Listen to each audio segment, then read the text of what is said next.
نتی مستحب عمل دی زمون په د عرف کې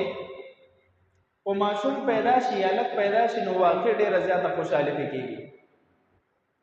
او کو جنې پیدا شي نو زمون په پښتنو کې بعض خلک دسه هم شته چې هغه کور ته بالکل د نحوست نسبت کوي چې دوی کړه جنې پیدا شوی ده مبارکه ورکولو کې د بخل نه کار اخلي چې زه خیر دې خفکیږه ما بس الله کارونه دی الله د لور درکې بس ما خفکیږه خیر دې کې بخیر نو لور اغل الله ورکړي تکلیف دته حالانکه د دوانو ځانو سردار سفر مایل دي تعلیمات سدي اغل اکثره ووري حیران شي د مسلم شریف روایت ته من عال جاریتین حتا تبلغا سوچ د دوو جنکو پرورش وکړي او داسې پرورش وکړي چې هغه بالغ شي د واده لایق شي او واده کې جاء یوم القیامت انا وهو وضم اصابعه د دوانو ځانو سردار دا ګوتې مبارکې داسې کړي چې د قیامت په ورځ به زه او دغه انسان چې د دوو جنکو پرورش کړي په ښه طریقه مو دا به یو ځای میدان محشر ته راځو یعنی دا سړی به زما سره دومره نږدې وي د نبی علیه صلوات و سلام نزدېکت د قیامت په ورځ باندې دا ډېر لوی سعادت دی دا د شفاعت سبب دی د زوی باره کې داسې حدیث نشته د لور په باره کې دی اوس محدثین فرمایي دی حدیث کې جاریتین لفظ رالو چې چا د دوو جنکو پرورش وکړو نو دا دوه جنکې د ده لوریانم کیدی شي دا دوه جنکې د ده خویندم کیدی شي دا دوه جنکې د ده رویریم کیدی شي د ده په پرورش کې چې دوه جنکې راغلې او د دې خپلې پرورش وکړو بالغ شوې واده یې کړې نبی علیه السلام فرمایي د قیامت په ورځ به دا ما سره داسې نږدې وي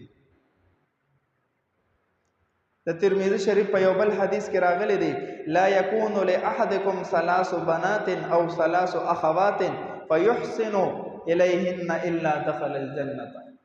دا چا چې دلی لوریانې وي درې یا درې خویندې وي د په پرورش کې وي او د سره ښه سلوک وکړو خپلې پرورش یې وکړو بدنظري به ته ونه کړه څنګه چې د خپلو بچو خیال ساتي دغه رنګې د خویندو خیال یې مساتلو نو دا قسم پرورش په د دپاره د قیامت په ورځ د جنت د داخلېدو سبب ګرځي ولې دا ښځه د سړي په نسبت کمزورې ده دا په خپله خپل ځان نشي سنبالولی دا خامخا یو مربي ته ضرورت لري یو سرپرست ته ضرورت لري او تا به دې باندې داسې خیال وساتلو لکه مور او پلار ته په بچي باندې خیال ساتي نو د هغې بدلې لوی دي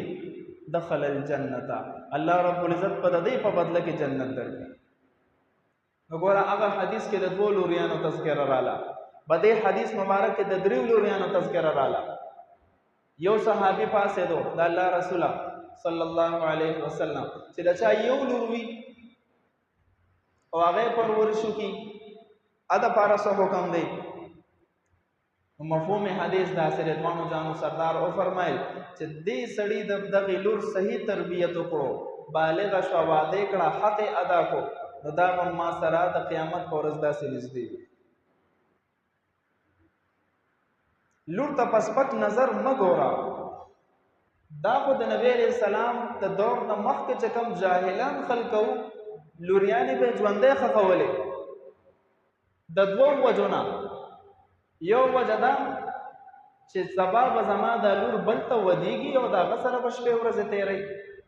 دا وته بس زړه نه منله چې دا نشي کېدی چې زما لور به د بل سره او دویمه ده چې زمونږ په خپله د رزق درک نه لګي نو دی له به د کوم ځای لرو ولا تقتلوا اولادکم خشیة املاق الله فرمایي چې د رزق د تنګوالي په وجه باندې بچي مه قتل کوئ نحن نرزقكم وإياهم تاسو لم رزق مونږ درکو دی لم رزق مونږ ورکو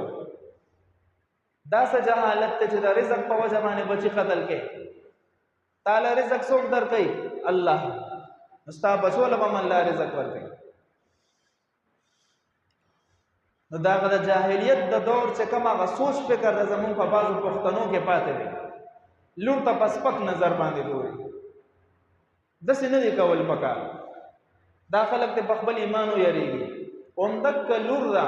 چې دا په مور او پلار کومه دردېږي که نه، پرونو کومه دردېږي، قسم په خدای کو پې زوی دردېږي.